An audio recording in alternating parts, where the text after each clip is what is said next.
Muito obrigada, Sr. Presidente. Eu começo, obviamente, por cumprimentar os responsáveis do ensemble, dirigindo-me em especial ao Sr. Presidente, ao João Correia, dizendo que este é um tema que, para o Grupo Parlamentar do PSD, tem a maior das importâncias. Nós fomos, aliás, o primeiro grupo parlamentar a chamar a atenção daquilo que se avizinhava com o aviso e com a lista provisória, publicada no dia 11 de agosto. Nós, no dia 20 de agosto, e depois de falarmos com algumas escolas, como é o caso do Orfeão, como é o caso da Academia de Música de Alcobaça, eu sou do Distrito de Leiria, portanto foram os primeiros casos que nos chegaram. Nós dirigimos um conjunto de perguntas ao Sr. Ministro. Não ficámos surpreendidos quando, e nós estamos no dia 6 de outubro e ainda não obtivemos a resposta para nenhuma das perguntas que lhe colocámos. Daí que o requerimento seja para ouvir ensemble, mas vamos também ouvir o Sr. Ministro em sede de comissão para que, para além de obtermos algumas destas respostas, procurarmos também corrigir aquela que é uma situação que a nós nos parece grave.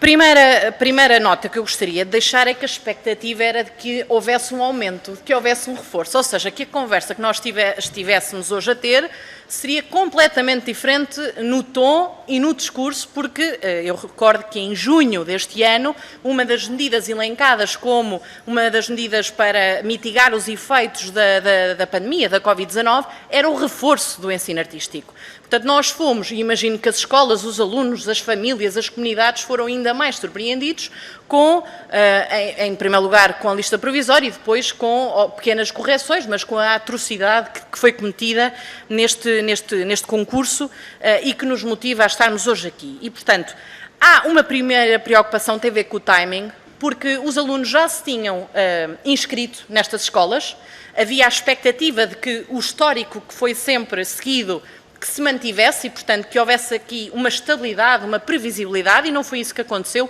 Portanto, o timing a nós preocupa-nos.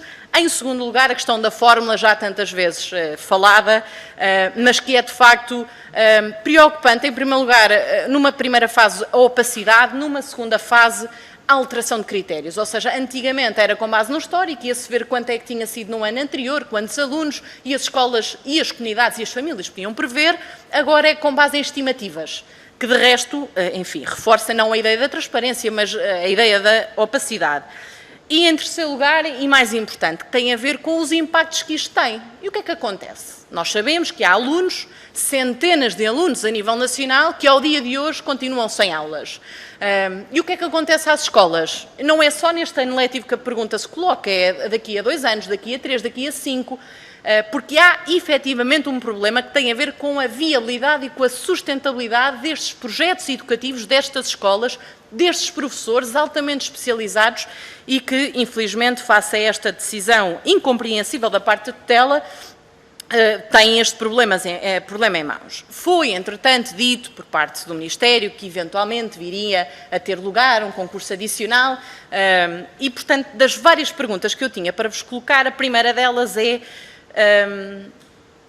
e imagino que já tenham tido vários diálogos com a tutela, qual é que é a justificação para os cortes? Em segundo lugar, qual é que é a razão para alterarmos o paradigma do financiamento, que deixa de ser com base no histórico e passa a ser com base nas estimativas?